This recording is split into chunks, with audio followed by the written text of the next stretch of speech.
Jadi hari ini ngapain ya, Bud? Hari ini ngumpul-ngumpul. Ngumpul-ngumpul. Silaturahmi sama lo nih Jis nih, gua nih udah lama gak ketemu. Iya sih, udah lama nggak ketemu, udah 50 abad. Ya 50 tahun. Hampir.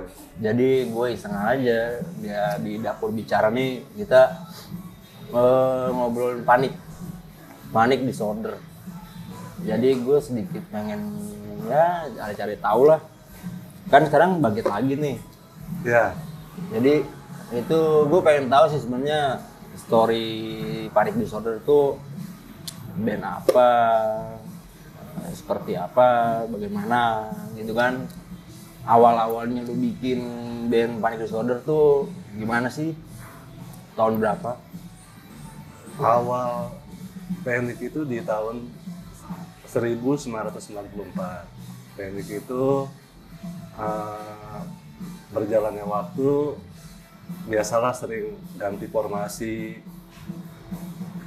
Di saat pergantian formasi di tahun 1965 itu di situ ada Toto, personilnya nih ada Toto, ada Ali, ada Romi, ada Joki, dan gua juga ya kan.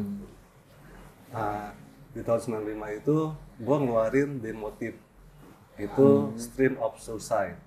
Di tahun Berapa lagu tuh? Di tahun itu sekitar tiga laguan kan demo waktu itu ya. 3 lagu. Dan Panic memang dari awal kita ngebentuk Panic memang kita udah untuk terjun kita udah di genre death metal. Karena pada saat itu juga di tahun 1994 memang pada saat itu spesifikasinya juga belum ada ya, masih grindcore, apapun disebutnya grindcore gitu. Tapi memang kita udah ke arahnya ke sana, ke death metal gitu. Terus berjalannya waktu juga Panic memang sering banget sih ganti-ganti formasi karena mungkin kesibukan atau ada yang kerja di luar negeri atau di luar kota. Di tahun 97 tahun 97 apa? 96 apa? Gak apa-apa ya. Gak Ngapain? Gak apa-ngapain sih. Ya orang gak apa-apa sih. Tahun 97 berarti main album dong? Atau ngapain tuh? Enggak, di tahun 95 tadi kan Panic ngeluarin demo tape Stream of Suicide. Sorry ya, gue agak sedikit ini nih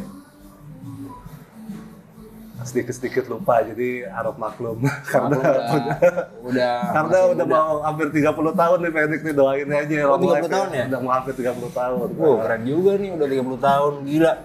Death metal nggak ada matinya ya berarti ya? Nggak ada matinya death metal. Berarti di 96, 97 udah mempersiapkan lah. Ya, jadi habis di 1995 itu setelah demotif, kita ngeluarin juga demotif kedua itu. Demotif juga ini dengan titlenya The Mortal Throne self release ya. Kita ngeluarin sendiri, zaman dulu kan kita memang harus bergerak sendiri ya kan. Jadinya kita ngeluarin sendiri juga dan promoin juga sendiri. Serba sendiri lah pokoknya. Itu bentuk demo tape isinya berapa tuh? Demo tape itu waktu itu kita ngeluarin sekitar 5 lagu. 5 lagu doang? 5 lagu. Kaset? Ya. Berapa piece tuh? Pakai kaset. Itu kita nggak ngeluarin banyak sih. Waktu itu kita cuma bentuknya sebenarnya promo. Karena demo tape itu kita bentuknya promo, kita kirim ke media-media, kita kirim ke teman-teman IO di daerah maupun kita juga keluar juga waktu itu. Kita sempat juga keluar, kirim sampai ke Belanda, ke Belgia, dan yang lain-lain lah pergerakannya pada saat itu. Berarti udah siapin tuh, udah ada tiga lagu di EP itu ya? Iya. 97 tuh. Ada itu sendiri semua di tahun 1995 dan di tahun sampai 1999 Itu kita udah siapin, itu kita bikin demo tape. Oh, sampai tahun 99. Di tahun 1999 itu pergantian formasi lagi tuh. Ganti lagi. Pergantian formasi di itu kita lah waktu itu di tahun 1999 itu pada saat emotif itu kita mau mengarah ke album perdana memang. Oh gitu? Iya, ke arah album perdana. Itu formasinya pada saat itu Bondi, gua, Joki sama Anton. Akhirnya disitulah di tahun 2000 itu Penny keluarin album perdana, first album yang dirilis oleh Bachery Gate Production sama label Belanda waktu itu. Sebentar gue lihat, gue agak lupa. Itu kaset atau CD? Itu bentuk kaset, masih main kaset di tahun itu, belum bentuk CD, masih kaset. Berapa piece tuh? Itu waktu itu kita bikin sekitar hampir 300-an kaset lah. Kita bikin dirilis kaset terus digerakin tuh. Digerakin promo sampai itu yang tadi gue bilang, kita tetap sama teman-teman media kita juga komunikasinya aktif juga, terus kita juga sama teman-teman label di luar juga kita juga sering komunikasi. Jadi pas saat album itu kita tinggal lempar aja. Pada saat itu kan bentuknya thread ya. Iya. Thread. Kayak surat nanti PO Box ya. Alamatnya PO Box lu ngirim. Surat. Dan dulu masih perangko ngirim. Tolong dikirim lagi perangkonya, waktu itu kita kasih lem, ya kan, biar kita bisa perangkonya kita pakai lagi. Jadi lumayan dong sampai ke Belanda gitu. Iya, sampai ke Belanda. Gimana ceritanya bisa itu no? Jadi label Belanda, kita juga dirilis sama label Belanda kebetulan, sama sama Teutonic Assistant Record Holland di tahun yang sama juga, di tahun 2000 itu.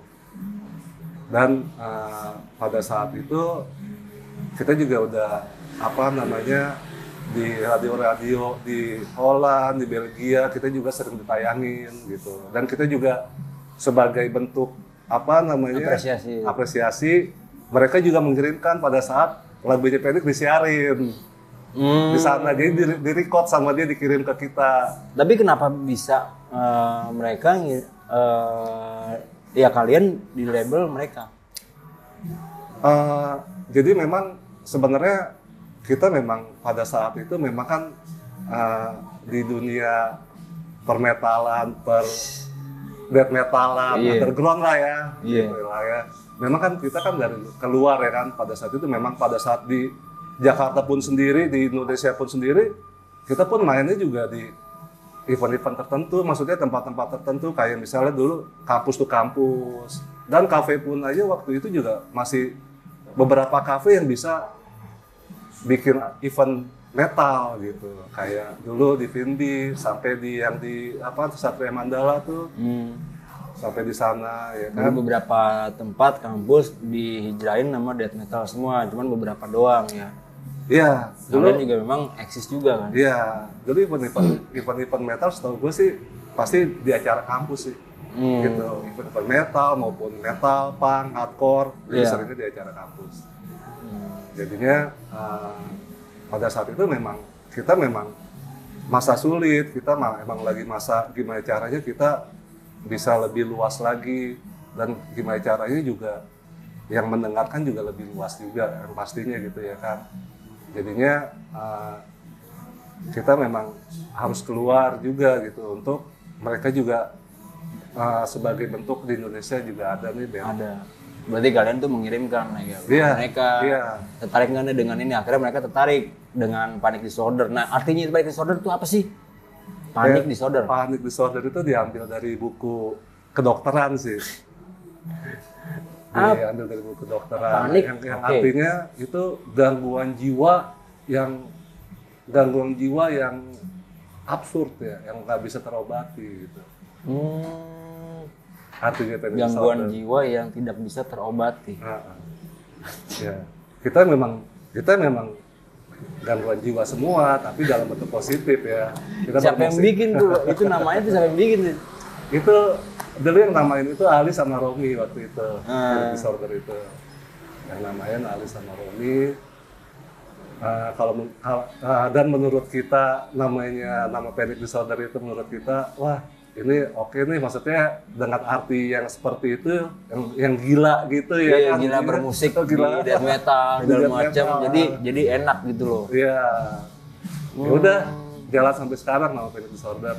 Nah itu gue kepikiran ya, kan udah jalannya set album. Nah itu ketika di Metal Clinic tuh, itu jadi kayak semacam kayak tolak ukurnya.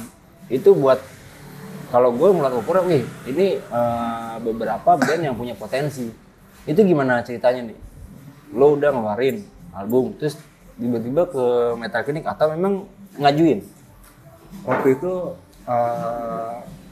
kita dikabarin sih ya, waktu itu kan Ombat yang ngurusin ya. Oh gitu. Waktu itu Ombat yang ngurusin, kita dikabarin Panic masuk di dalam kompilasi Metal Clinic. Itu salah satu kompilasi yang memang nasional sih. Iya. Kalau menurut gue itu kompilasi terbaik di salah satu label yang memang label bukan underground itu kan. Benar, yang didistribusiin juga secara nasional. Iya, secara nasional, Musika itu keren sih menurut gua. Jadi ada tuh kalau nggak salah judul lagunya apa ya?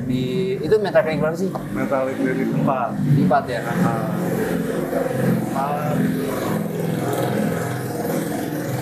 Pada saat itu ketika tubuh bersimbah darah. Iya, yang memang itu gua apal musiknya sih. Nah, itu mungkin yang memang jadi tolak ukur dari kalian tuh lebih dikenal juga lah secara nasional atau secara umum, tapi memang segmennya memang segmen banget kan. Iya, benar. Karena pada saat Panic di tahun 2000 ngeluarin album itu kita bersyukur ya, maksudnya antusias dari teman-teman metal di Indonesia itu kita diterima lah gitu. Dan kita juga sempat main juga di berbagai daerah gitu di Indonesia. Dalam artian apa yang kita lakukan, karena pada saat kita kan di zamannya 90-an ya, itu memang segala sesuatunya harus kita gerak sendiri. Segala sesuatunya itu memang persaingan dalam arti bukan persaingan yang nggak sehat loh, itu persaingan sehat gimana cara kita berlomba untuk membuat karya sesuatu yang baik. Gitu. Jadi pada saat kita mengeluarkan karya, pada saat karya kita diterima, itulah bentuk apresiasi dan kebanggaan kita sebenarnya. Weh, tepuk tangan lu. Ini kalimatnya nggak ada di Google nih. Setelah gue lihat nggak ada di Google kalimatnya. Cuma kalimatnya ketemunya dengan ini orang ini yang bikin gangguan jiwa kan. Jadi berarti itu prosesnya lumayan ya ketika udah masuk di Metal Clinic tuh berapa lama tuh atau gimana prosesnya tuh? Itu kita cuma dikasih waktu satu shift ya, waktu itu recording. Itu harus jadi beres. Pada saat itu kan belum digital. Iyalah. Belum digital. Jadi, Langsung dikeluarin satu shift. Pokoknya satu lagu satu shift. Jadi drum ngisi dulu. Setelah drum ngisi, karena pada saat itu memang belum digital, pada saat drum mau habis dia salah harus berulang dari ulang. Semuanya sama. Kayak misalnya gue main bass, gue dikit lagi mau kelar nih, tapi gue salah di ujung, gue ulang dari ulang. Gak mungkin dari awal. Semua. Jadi prosesnya kayak begitu. Track atau lap sih? Track. Manual. Kalau sekarang kan enak. Kalau salah, ulang lagi. Salah ulang. Gak bisa disambung karena dulu kan masih pita. Iya. Jadi untuk nge-rewindnya lagi itu kayaknya butuh waktu proses lama daripada untuk ngulangin kita main. Lebih analog, lebih manual, memang lebih harus teliti. Benar. Gitu. Ya itulah ya kebentuk dari situ sih. Jadi pada saat kita setiap mau recording, kita memang udah harus siap dulu karena di saat itu juga kita kan ngerjain sendiri. Kita pada saat itu juga teman-teman juga masih kuliah, masih sekolah, dan dananya juga terbatas. Dan kita memang udah harus mentargetkan pada saat kita mau recording, kita harus ngambil 3 shift harus kelar nih. Misalnya 8 lagu, itu harus kelar. Kalau enggak, duitnya nggak ada lagi. Ada di kantong masing-masing. Tapi setelah dari udah proses metal klinik udah jadi itu, yang kalian dapatin atau memang kalian harus jalanin itu ngapain aja tuh? Pada saat metal klinik itu lumayan sih, itu lebih antusiasnya dari teman-teman di Indonesia di daerah juga bagus banget sih. Itu lebih kenceng lagi kita dapat job main. jujur banget dari metal klinik kita lebih kencengnya dapat job main. Dan kita juga pada saat di tahun berapa itu kan juga kita diajak juga diundang sama Ombat untuk di atributnya Rotor. Oh, atributnya Rotor. Jadinya semakin semakin labelnya juga termasuk itu mayor label ya kalau menurut gue ya, walaupun itu dalam kompilasi death metal musik metal gitu. Itu menurut gue keren sih, maksudnya itu terobosan pertama untuk proses menuju supaya pendengarnya semakin luas lagi sih sama penikmatnya. Berarti banyak job. Nah ini kalau nggak salah tuh ada ilustrasi dari Bab Sadis tuh, album kalian bukan sih, Panik? Iya, ilustrasi itu album kedua kita di tahun 2004. Oh iya, gue sempet ilustrasi dari Bab Sadis. Gila keren juga itu. Artinya apa nih ilustrasi dari Bab? Ilustrasi dari Bab Sadis sebenarnya berapa lagu tuh? Itu 8 lagu juga. 8 lagu on both side, masih side A side B-nya sama. Tapi di situ memang dari sisi menitnya memang udah album sih, gitu 30 menit kan untuk album ya kan. Jadi prosesnya itu berapa lama tuh bikin satu album tuh? Di ilustrasi dari Bab Sadis kita di bawah label 11 April Record. 11 April ya? Waktu itu drum 1 shift untuk selesaiin semua materi 8 lagu. Kita dapat 1 shift setiap personil. Setiap personil? Dalam 8 lagu itu. Berarti kita itu waktu itu dapat sekitar 4 atau 5 shift untuk proses album itu. Berarti satu kelar, 8 lagu? 8 lagu. Karena memang yang tadi gue bilang, kita memang udah harus siap gitu untuk pada saat kita mau recording. Nah setelah dari itu tuh, apalagi tuh setelah metal klinik, album kedua udah jadi gitu. Ilustrasi, terus juga kita juga dirilis sama Rock Report. Di album The Coming Sick Age ya kan, itu di tahun 2011. Itu juga formasinya juga beda lagi. Beda lagi sih. Pergantian formasi. Panic itu setiap album pasti berbeda. Yang tetap tuh kalau nggak salah yang vokalnya Joki sama lo. Ya kan? Yeah. Terus kalau nggak salah ada Ateng juga deh. Ateng di album The Coming Sick Age tuh Ateng udah formasi sama Arya, sama Almarhum dan sama aku masih berempat. Berarti kalau yang Rotor Report ya kan, berarti total tuh ada berapa album Panik gitu? Panik total ada 4 album. 4 album? 4 album. Terakhir di tahun 2016 Demonio. Dengan label? Dengan label itu kita label sendiri. Gitu. Kita kerja sendiri. Kebetulan waktu itu tabungan kita ada, jadinya kita rugi sendiri. do it yourself ya. Ngejalanin semua dengan apa yang udah dijalanin, apa yang kita dapat gitu. Benar, itu kita ada uang kas, soalnya pasti setiap kita main di mana, setiap kita ada dirilis royalti dari teaser, dari apapun pasti untuk uang kas. Berarti total ada 4 album dari kalian. Yang memang dengan formasi udah sekian kalinya, berapa kali kita ganti, tapi tetap yang boleh tuh yang jatuhnya ikonnya tuh lo sama Joki. Almarhum. Ya, almarhum Joki ya. Itu memang udah gue ngedeteksi udah beberapa yang gue tahu dari beberapa, berarti total 4 album. Di tahun berapa terakhir, tahun berapa? 2016 ya. Nah, itu dari rangkuman 4 lagu itu yang akan membuat kan itu udah jedanya kan 90-an ke 2000-an. Yang memang nanti kalian mau untuk di jalan itu setelah ini tuh ngapain lu sih? Setelah nanti kan udah 4 album nih. Setelah udah 4 album udah jadi nih 2016 nih kan sempet vakum kan? Sempet vakum tuh 5 abad. 5 abad gue nggak tahu tuh. Nah setelah ini nanti nih mau ngapain lagi nih? Setelah ada 4 album nih. Kan sempat vakum ya 2016 kita keluarin album, Panic keluarin album, di tahun 2018 itu kita vakum.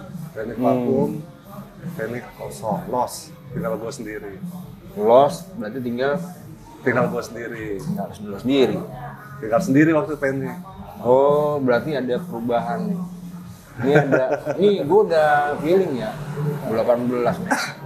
Ini gue sempat nanya sama diri gue. Nih band masih ada apa enggak? Terus beberapa band yang memang udah lama masih ada. Memang kan ada pergantiannya kan, apalagi kan pergantian dengan zaman dan lain-lain kan. Jadi harus mempertahankan juga. Benar. Ini kayak tertarik nih gue nanti nih. Setelah nanti yang ada pergantian baru.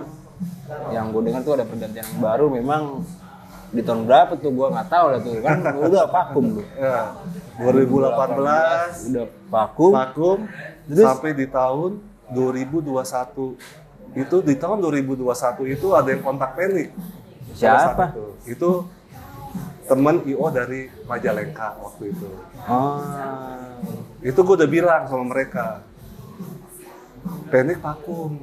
Pada saat itu gue lagi, di saat gue vakum, gue emang aktif gue sama Delirium Tremens. Iya, dia sempat main di beberapa band juga sih. Gue aktif waktu itu sama Delirium Tremens. Gue bilang sama temen di IO di Majalengka, Panic gak bisa, yang aman Delirium Tremens karena Panic gak ada personilnya. Itu berarti panitia dari Majalengka ngajakin Panic? Iya, ngajakin Panic. Karena Panic, menurut gue pada saat itu gue kan gak ada personil, tinggal gue sendiri. Jadi gue mengajukan karena gue aktif di Delirium Tremens. Terus teman-teman dari Majalengka, Mas, mohon maaf, kita ini karena kita dulu beberapa kali sempat main di Majalengka. Mereka mau history lagi nih sama kita, maksudnya mau reunian lagi, dia pengen yang mau main tuh harusnya pengennya Panic yang main. Nah, gue mikir tuh Jis, anjing, ya kan, gue gak ada personil, ya kan. Tapi di situ akhirnya kebentuk. Awal mulanya Panic ada lagi. Jadi dari 2018? 2021. Oh, 21? Kan 2018 vakum sampai 2021 tuh. Berarti dari situ udah mulai kepikiran untuk bangkit lagi? Sebenarnya belum, karena gue berpikir pada saat itu gue lagi pengen ngerjain sesuatu yang bisa gue kerjain, kayak misalnya gue ngebantuin teman band gue Delirium Tremens. Terus gue juga bikin band proyekan MCK. Oh iya, MCK. Ya, nah, pada saat vakum itu gue ngerjain itu. Terus juga di tahun 2000 itu juga 21 juga gue diajakin sama Dreamer juga. Oh iya, jadi Delirium, MCK, Dreamer. Nah, gue pada saat itu gue sibuk aja recording sama Delirium, gue bikin materi di MCK, terus gue juga sibuk sama albumnya Dreamer, gue ngisi bassnya juga, gitu. Pada saat vakum. Nah, di tahun 2021 itu akhirnya gue mutusin, oke, tunggu, gue minta waktu. Akhirnya gue telepon, waktu itu gue ngontak Edgar. Waktu gue ngontak Edgar akhirnya gue minta cariin satu gitaris lagi, akhirnya ada Dipto juga, terus gue ngontak dia nih, si Cory nih, Kor main di Majalengka dalam waktu seminggu. Cory? Nggak tahu gue. Cory Ikro Bismillah gitu bukan? Gue kata Cory. Nah ini penasaran juga. Tapi dari 3 band yang lu jalanin ini, yang lu dapatkan apa nih? Dari Delirium, MCK, dan Dreamer juga yang lu ikut andil juga ya. Itu apa yang lu dapatkan? Kalau menurut gue apa yang gue dapatkan itu besar banget sih kalau menurut gue ya. Karena di saat gue lagi, maksudnya tinggal gue sendiri, terus di saat itu memang gue kan gue nggak bisa, gue pengen ngeband gitu. Maksudnya gue pengen ngeband lagi, tapi sama siapa? kebetulan ya udah gitu. Memang gue apa namanya memang seneng ngeband lah gitu. Pada saat diajakin juga ya udah asal kalau gue yang penting gue nggak mau jalan setengah-setengah. Kalau gue pada saat gue ngeband gue nggak mau jalan setengah-setengah. Yang pasti gue pengen kecebur sekalian. Pengen mendapatkan kreativitas lu di musik. Dung. Karena bass kan lumayan ya. Harus kawin dulu sama drum nih. Sama drummer harus kawin dong. Menyesuaikannya kan. Kan 3 band beda-beda dong. Iya. Nanti nih ntar gue mau bahas yang selanjutnya nih, gue denger ada rilis baru nih. Tunggu aja ya. A few minutes later. Gue duduknya udah ganti lagi nih, udah beda nih. Kayaknya ada yang baru. Siapa ini orangnya nih? Coba telepon dulu dong, panggil. Ini kan 2021, ya kan? Tadi cerita kan, lanjutin. Terus gue ngedengar kabar, orang yang baru lagi nih. Ini Panic Disorder udah naik lagi dengan yang baru. Wih, coba telepon dong, ayo dong. Ini kayaknya yang baru nih. Lu di mana? Gue di sini. Ya udah. Nggak ada yang baru nih. Bakal gas. Gue berangkat aja. Lu mau ke tangan dulu dong. Gue usah pokin, gitu aja deh. Oh ini yang baru. Ini orang baru. Berlima apa berempat? Hah? Berempat. Sekarang lagi berempat. Sekarang berempat. Di kemana yang nyanyi? Siapa itu? Kita pada saat ini kita memang lagi dibantu banget sih, kita disupport sama salah satu teman kita ya, Septian Maulana. Kita juga terima kasih banget buat Septian Maulana. Tapi untuk untuk deal dilatnya kita memang nggak ada bahas deal dilat. Kalau untuk aset di personil tetap kita nggak ada. Jadi memang dia bantu di pada saat untuk Kendrick lagi mau out. Panik gak sih lu? Kayaknya di panik deh. Panik lu ya mas? Panik.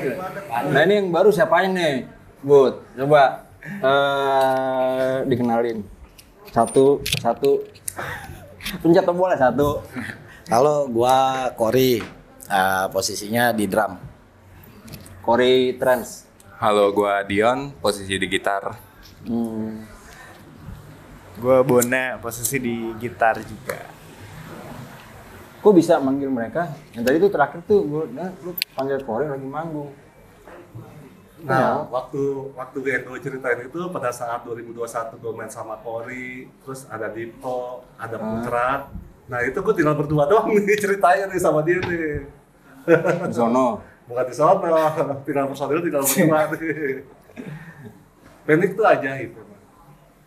Jadi gue bilang sama Cory, Cor, coba deh. Ya kan, Panic diaktifin lagi nih. Kita tinggal berdua ya mas. Iya. Lo sebagai seorang pemuda jantan ya kan, coba deh. Pemuda jantan. Ini coba kalau cerita deh kalau. Lalu gimana, Kor? Lo coba silakan. Kenapa mau Panic Disorder? Udah gitu gangguan jiwa. Iya. Kata Budi pejantan. Yang pertama sih, gua tahu lagunya. Itu sih, ya kan. Terus sama Mas Budi kan emang udah temen lama kan, temen tongkrong gitu-gitu. Jadi menurut gua kayak, ayo udah dah gitu, gue coba bantuin kan. Memang gue juga sering bantuin band-band temen kan gitu. Terus tiba-tiba gue juga nggak tahu, ya kan. Tiba-tiba jadi member, ya kan gitu. Oh, jadi member terusin. Iya. Pada saat itu kan memang nggak ada orangnya gitu. Kalau nggak di-memberin, ya siapa orangnya gitu, Jin. Gila ya kan. Paling gitu sih. Terus ketemu gitar. Nah itu prosesnya berapa lama? Lu sama dia? Wah, panjang ya mas. Terus gimana tuh? Jadi saat itu gue intens sih, gue kan intens sering ke rumah Cory. Gue juga sering ngobrol lah sama Cory lah gitu tentang Panic. Di tahun berapa tuh? Ini udah 2022 kalau nggak salah ya, apa 2023? 2022. Pada saat yang formasi yang waktu main di 2021 itu hilang, ya kan? Nah, gue sering berdua intens ngobrol sama Cory. Akhirnya ya udah. Curhat dong. Iya, kadang-kadang tidur bareng juga. Aduh. Ayo Kor, kita jalanin lagi Penny, kita aktifin lagi.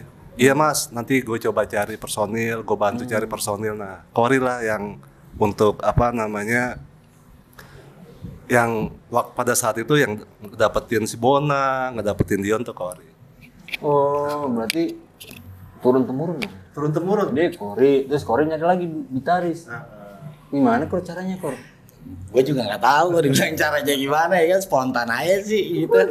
Uhuy. Lah Ya komen lu milih Iya dong.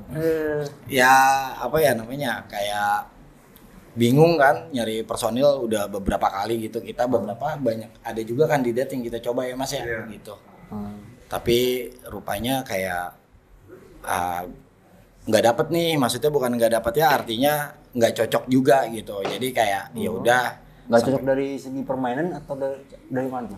ya banyak hal juga gitu kan. Buat netepin satu band itu kan kita harus kayak gimana kan, udah ada ya patokannya gitu ya dari sisi kita gitu. Jadi ya mungkin sempat lama juga Mas kita ya Mas nggak jalan tuh Mas, sampai mikirin siapa gitu ya kan, sampai akhirnya gua ketemu sama Bona dulu nih gitu. Bona itu dibantuin Bona Gabe ya kan Bon Studio. Iya, ketemu sama Bona itu dibantuin juga sebenarnya sama mantan gitaris yang sebelumnya, sama si Dipto. Gitu. Ya kan, gue sambil cari-cari kan, semua teman gue kabarin tuh biasanya gitu. Lu ada gitaris gak gitu? Siapa ya gitu. Banyak teman-teman dikabarin, terus tiba-tiba suatu waktu dikabarin juga gitu sama Dipto itu gitu. Nih ada nih gitu mantan gitaris gua dulu satu band sama gua gitu. Mainnya 11-12 lah sama gua gitu infonya. Kira kebetulan kan gua juga kenal kan sama Bona ya Bon. Kenal udah lama juga gitu. Kira oh iya baru kepikiran gua Bona gua telepon lagi kerja ya kan. Ya Bon. Bon. Kebetulan pas juga kita ada manggung kayak Mas. Ada acara tuh manggung di Kota Tua kalau nggak salah. Iya. Dan didealin sama Mas Budi tapi nggak ada personil kan, gila ya kan.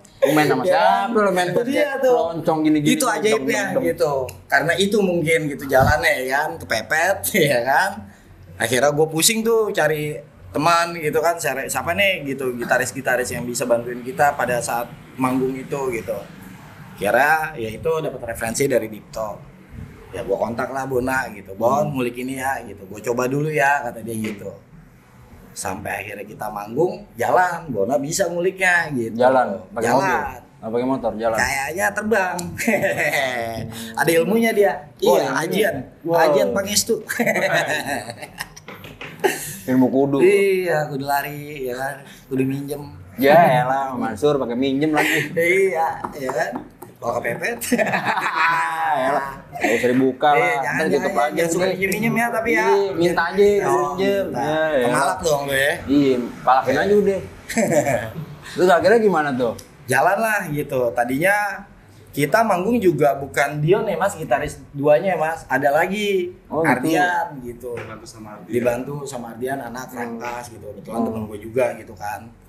Terus akhirnya ya udah dapat referensi lagi kan, karena gue udah banyak nanya-nanya ke teman-teman ya ada nggak gitaris gitu yang pakai cocok nanya. sama wah di masjid gitu. Pancing-pancing mulu ya.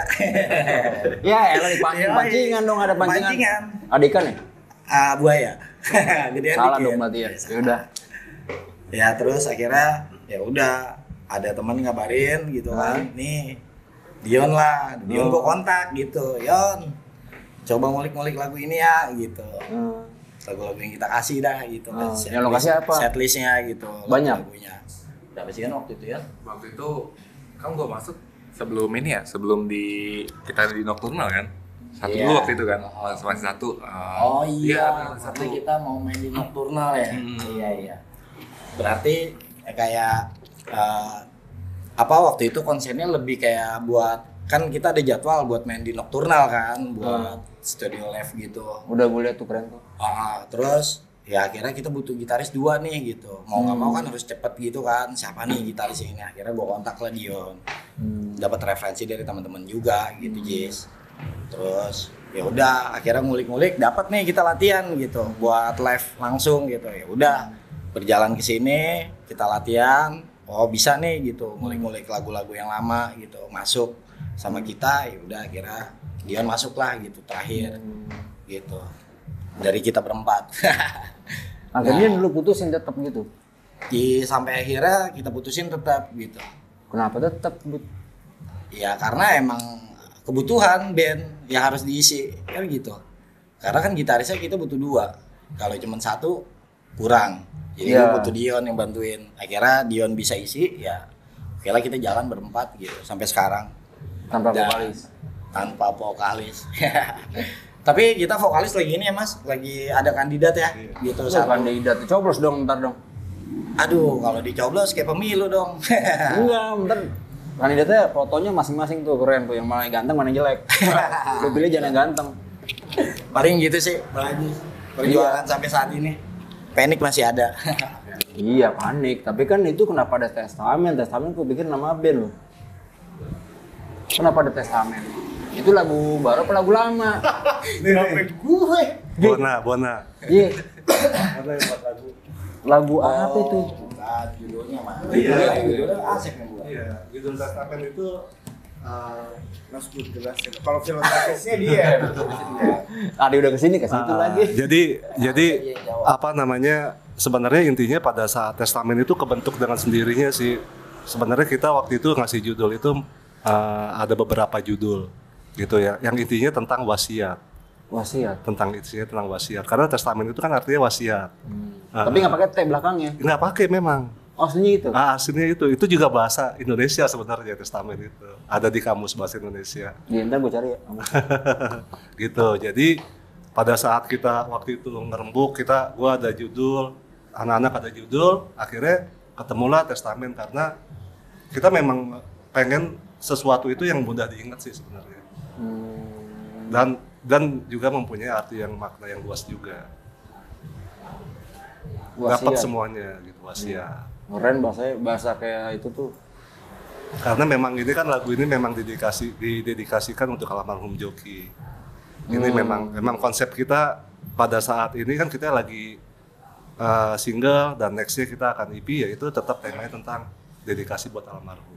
Ya, didedikasikan buat almarhum karena memang band ini masih ada dan harus berjalan lagi dengan menyiapkan pondasinya. Benar banget. Pondasinya satu udah ada, cuman kayaknya pincang nih, ya kan? Kan harus nyari lagi berempat, tinggal gimana ngedesainnya. Nah itu prosesnya berapa lama bikin lagu itu, satu lagu? Apa memang dari tahun berapa tuh bikin? Kan udah ketemu nih. Ketemu sama Bona itu di tahun berapa, Bon? 2023 ya? 2023, ketemu Bona.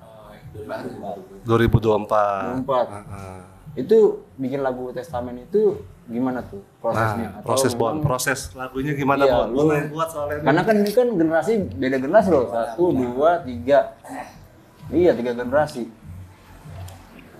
Bikin lagunya, ya kalau misalkan bikin lagunya mungkin artinya atau meaning lagunya lebih ke vokalis yang bikin liriknya lah ya. Tapi emang prosesnya dari materinya, dari riffnya kebetulan emang mungkin sekitar 2-3 bulan sih Mas Ajis. Sekitar 2-3 bulan gitu. Ya kalau referensinya dari mana ya balik lagi sih dari beberapa albumnya Panic yang lama. Maksudnya gue juga suka sama musiknya sama mainnya Mas Ateng. Doi Savo banget kan, gue Terence Hobbs banget lah pokoknya. Gue demen aja akhirnya ya udah referensinya itu gue kasih ke Cory, di tweak sama dia juga, nih kayaknya nggak perlu, nih kayaknya perlu, akhirnya ya 2-3 bulan jadi. Riffnya doang, belum riff. Riffnya. Jadi belum si liriknya kemarin belakangan sih. Itu kan lirik itu dibantu bisa spill ya berarti ya, dibantu sama Asep sih. Jadi kita kasih tahu ini lagu arahnya ke sini buat almarhum ya. Akhirnya dia yang tulis liriknya gitu. Berarti itu proses 2-3 bulan untuk menyelesaikan satu lagu doang. Karena ya gue untuk keluarin single baru dengan gitaris baru bebannya kan lumayan nih ya, karena Panic yang lama kan Demonion itu keren banget materinya gitu ya. Gue sebagai yang bikin riff ya gue lumayan selektif juga, maksudnya ya walaupun emang nggak mungkin bisa lebih keren dari dia, seenggaknya punya ada ciri khas baru sih Panic dengan orang-orang lain. Iya, khas baru tapi nggak mengurangi benang merahnya ya. Esensinya nggak berubah, pokoknya tetap old school lah, tetap Panic. Nah itu ada kesulitan nggak di awal mau bangkit bikin lagu, ada kesulitan nggak dari segi kalian ya sebagai anak band? Kesulitan sih ada sih ya, maksudnya kadang-kadang udah bikin materi tuh kayak nolak sendiri nih, oke nggak ya gitu. Kadang-kadang malah lebih takutnya kayak gitu, tapi ya karena emang buat Panic ya kayak kasih yang paling baik aja gitu lah maksudnya. Tapi, jadi enjoy aja sebenarnya. Enjoy aja ya. Tepuk tangan dong, weh. Walaupun gua nggak denger lagunya itu seriusan aja, ya kan? Kan gangguan jiwa gua. Gara-gara dia ketularan gua. Aduh, tapi udah ada rencana nggak setelah ini mau ngapain? Kan di tahun 2024 ini kan udah masukin kuartal kedua. Ya kan kalian tuh rilisnya bulan apa? Bulan Juni kan. Ini kan udah kuartal pertama nih. Nah, kuartal kedua nih mau di akhir tahun atau mau di tahun kedepannya itu rencana kalian tuh apa lagi tuh yang memang kalian mau jalanin gitu dengan formasi ini beda. Ini 3 generasi jatuhnya, 1, 2, 3. Ya. Gimana itu? Kalau dalam waktu dekat ini sih Panic ada rencana, kita lagi garap materi kedua. Udah berjalan gitu. Bona udah ngasih materi ke gua gitu kan, biasanya bikin materi Bona kirim ke gua terus nanti dikulik-kulik lagi gitu kan, dikulik bareng lagi gitu, mana yang pas mana yang enggak kan kayak gitu. Nah sekarang udah masuk itu gitu. Dan tujuannya sebenarnya sampai akhir tahun gitu, targetnya itu sih mau EP ya Mas Bud gitu. Kebetulan kayaknya 4 lagu sih gitu, EP yang terisi dalam 4 lagu gitu, yang memang kita udah konsepin udah lama gitu, temanya dan segala macamnya gitu. Berarti kalian satu lagu gitu? Ya memang gitu, gitu kan. Kalau bikin materi kan gitu kan, bikin satu gitu sampai jadi, ntar bikin lagi lagu ketiga, lagu keempat gitu. Nah sekarang kita udah masuk lagu kedua sih gitu, Mas Ajis.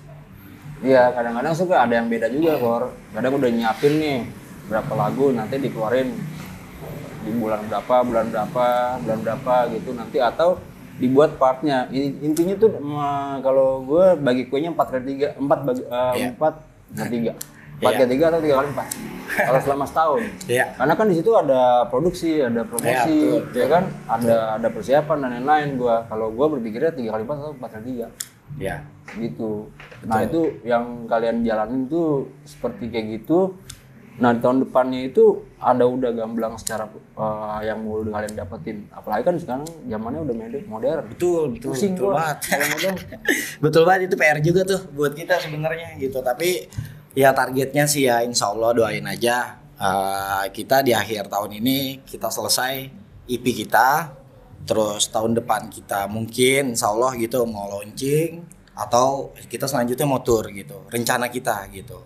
Dan itu tahun depan sih gitu. Jadi sekarang kita lagi mempersiapkan amunisi yang matang dulu gitu Mas Ajis.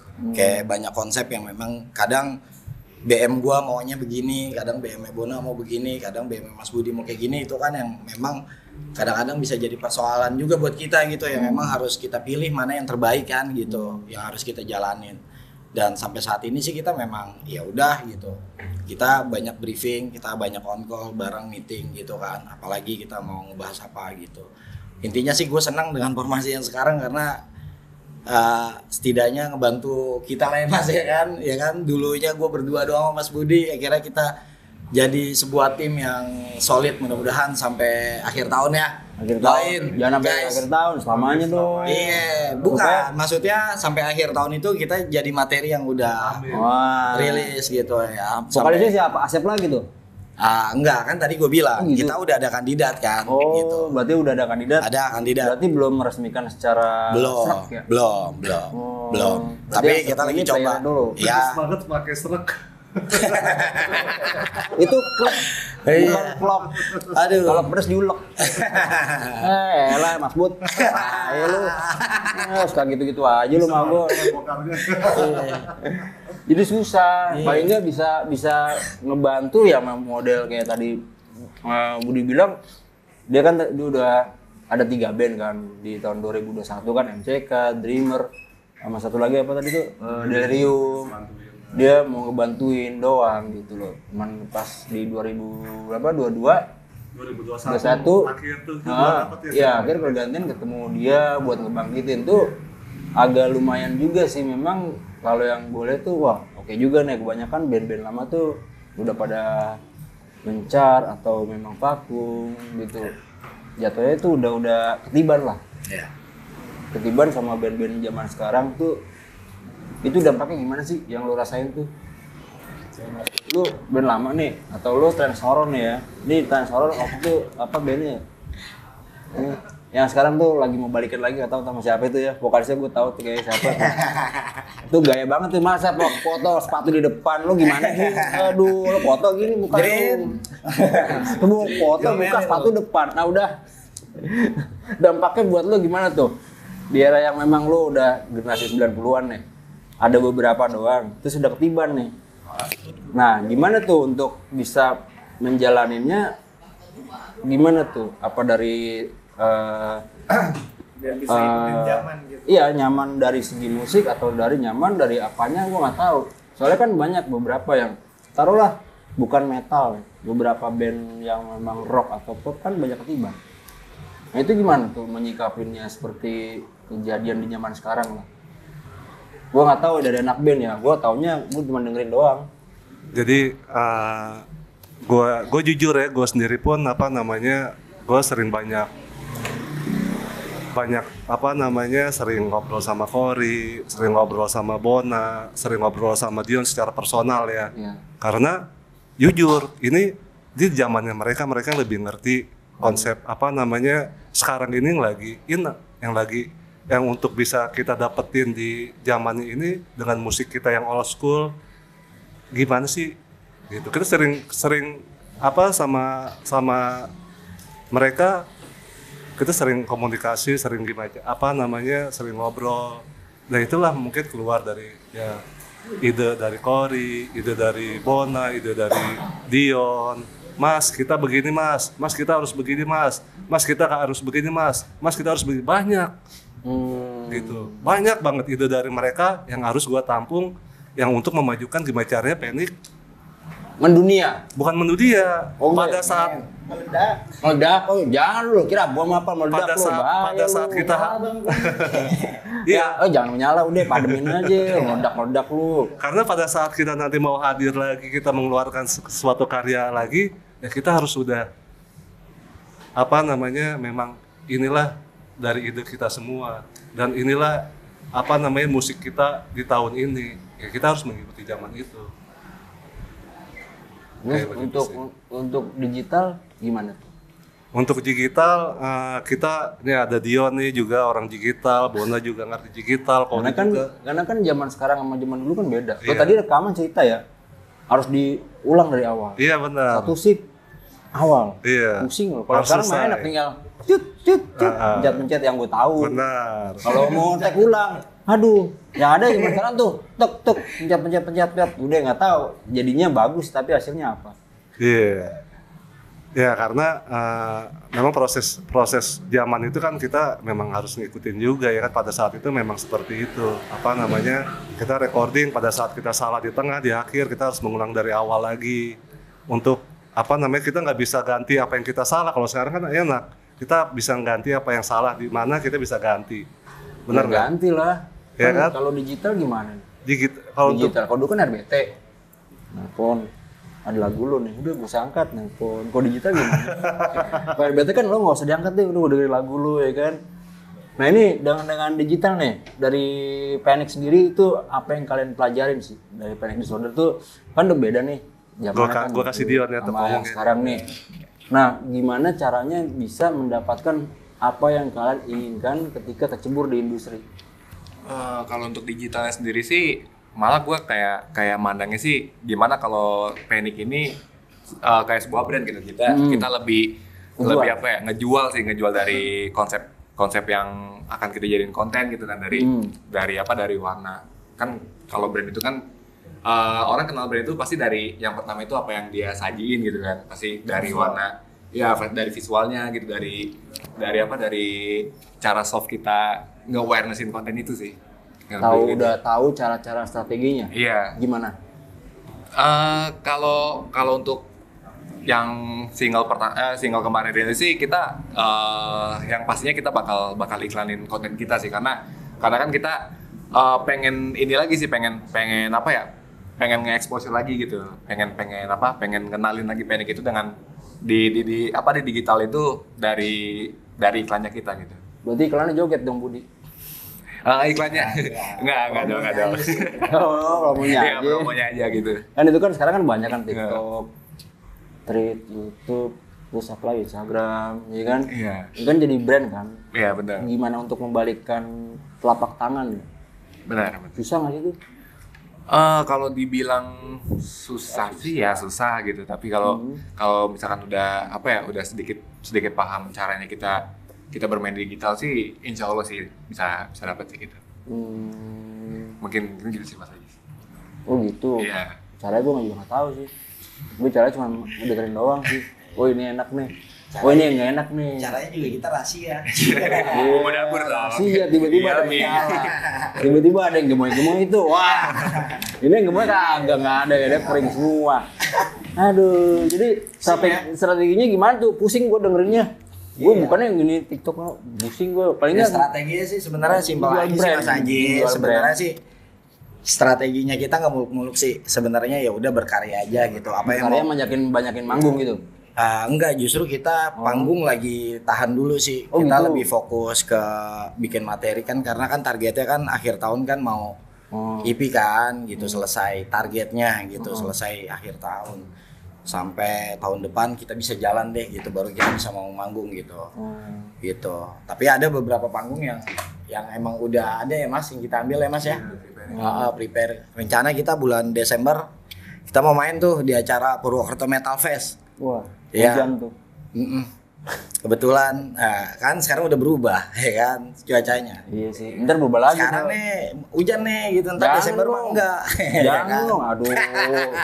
Jangan banjir ya, ntar ya. Iya, jangan banjir.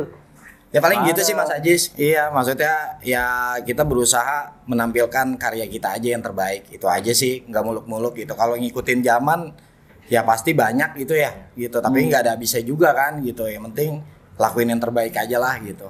Dan kalian berbeda nggak? Kan terbaik nih di antara death metal, yang berbeda apa? Yang berbeda di antara band-band death metal semua yang ada. Kan ini udah boleh bangkit lagi, oke lah. Band lama bangkit lagi nih. Yang bikin kalian ingin kalian bikin yang berbeda tuh dari segi mana? Dari segi musik iya.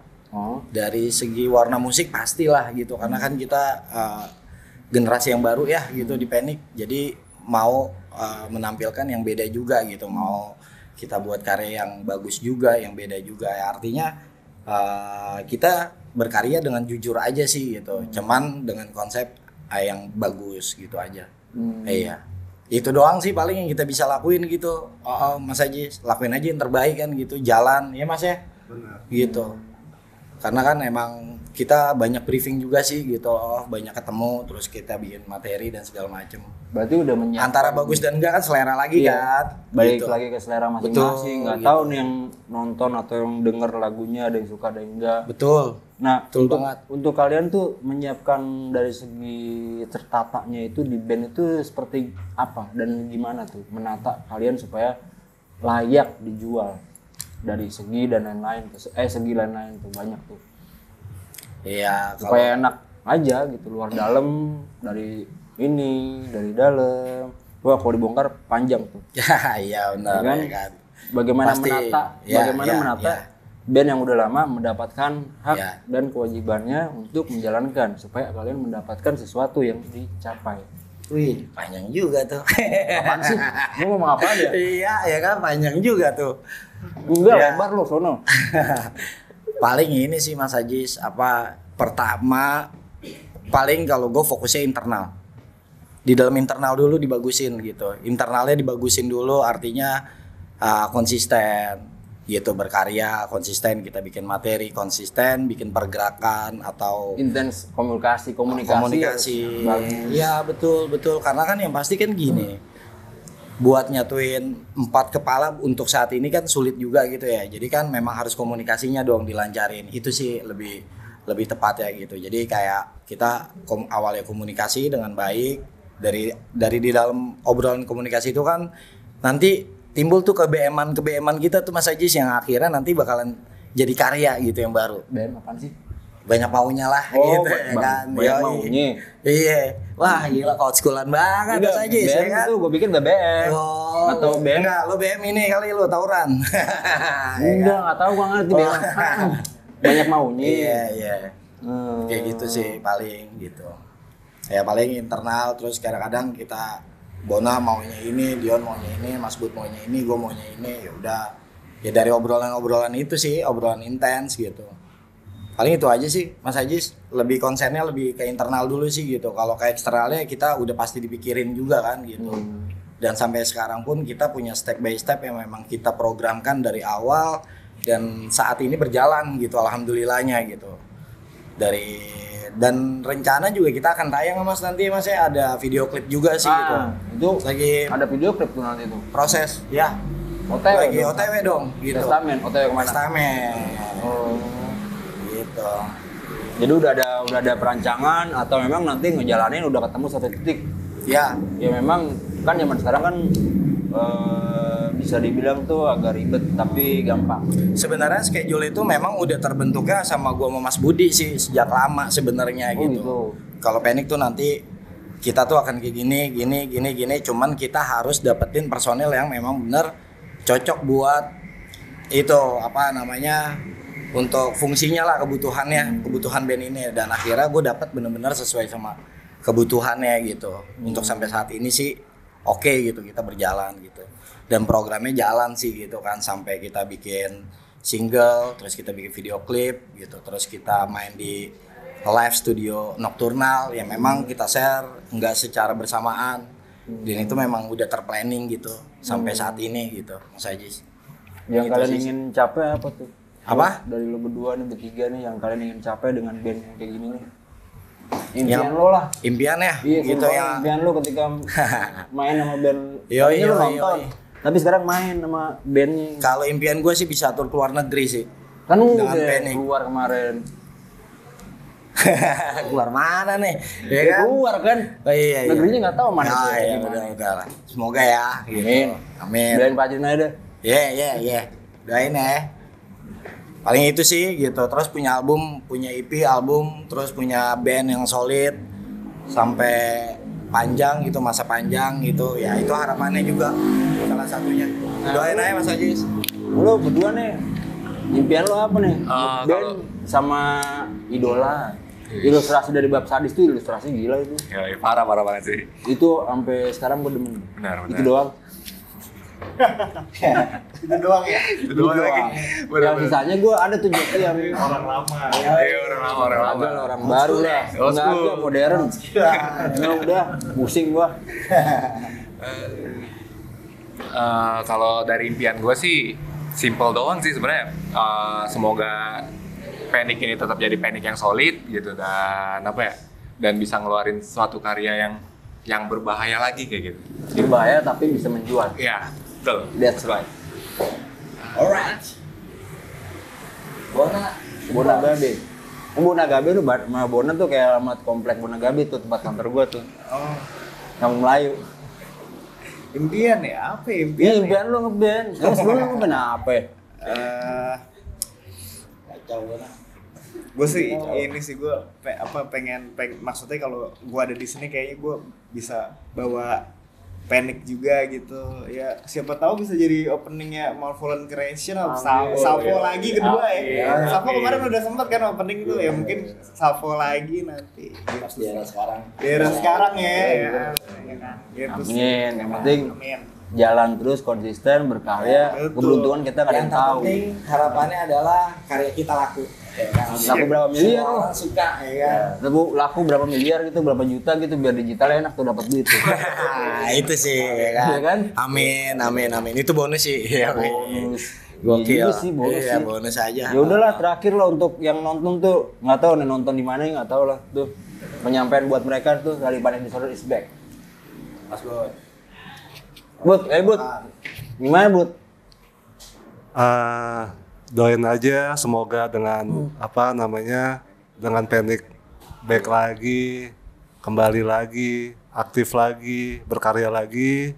Semoga bisa menghibur teman-teman juga ya. Maksudnya dengan karya-karya terbarunya juga mudah-mudahan juga bisa diterima sama teman-teman. Lancar jobnya ya. Amin. Berarti nggak mau band lagi tuh bertiga. Satu lagi. Kita tanggal 28 bulan Juli kita bikin acara. Nah dulu nih, ini di share-nya podcastnya kapan? Gua nggak tahu sih. Oh, bodo amat lo. Selalu bodo amat lah. Lu ini mau di share kapan? Itu juga sih. Akhirnya off the record aku Ya udah kenapa 28 Juli tuh mau ngapain tuh, ngomong aja lo.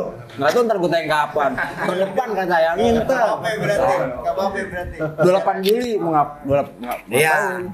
Tanggal 28. Nah, jangan lupa teman-teman datang di acara kami yaitu Panic Room yang akan diselenggarakan tanggal 28 bulan Juli 2024, tempatnya di Blok Bar. M Block kalau tahu. Pasti tahu itu sih. Iya, Gila gua sih. tahu. Pasti tahu itu. Enggak mau tahu Panic Room. Iya, makanya datang biar tahu, Bang. Iya. Itu Bang Ajis, biar gaul dikit. Iya dong. Jangan nggak tahu mulu ah.